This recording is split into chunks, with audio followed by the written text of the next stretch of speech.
Yauwa, assalamu alaikum.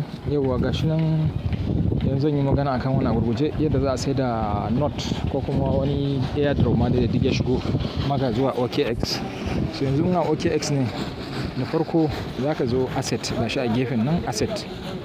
Bari dai na sa masa brush sannan amfani da brush ɗin gashi asset. To mutum zai taɓa shi. Kana taɓawa sai ka zo ka danna funding gashi nan. Funding gashi. Sorry.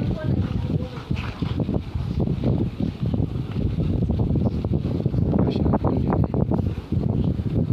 Kana shiga sai ka ce transfer, ka taɓa transfer. Yauwa transfer ɗin za ka yi shi ne funding to trading. To sai ka zo ka taɓa nan. In ka taɓa shi za ka canja daga USDT tunda ba USDT muke so ba.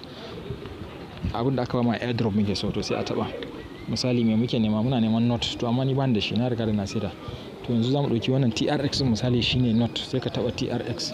Sai ka zo ka danna max gashi nan wannan max sai ka danna shi.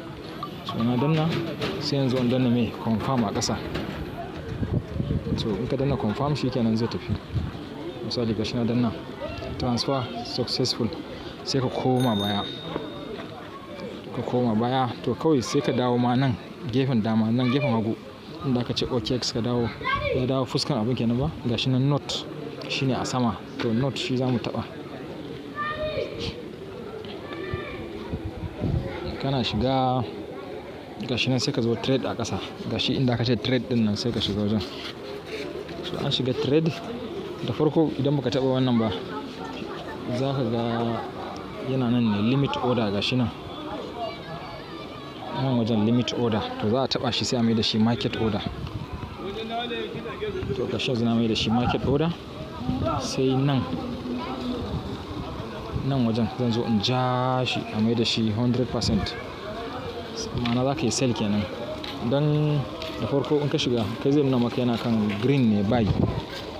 Sai a taɓa jan nan sell ya koma sell sai a ja wannan ɗin zuwa 100%. Sai a danna sell not ko sell duk wani abin da za ka saida ɗin. Sai ka danna sell shi kenan an saida shi. So duk wanda bai mana subscribing a channel ɗin saboda lokacin da muka sauke wani bidiyo zai gani.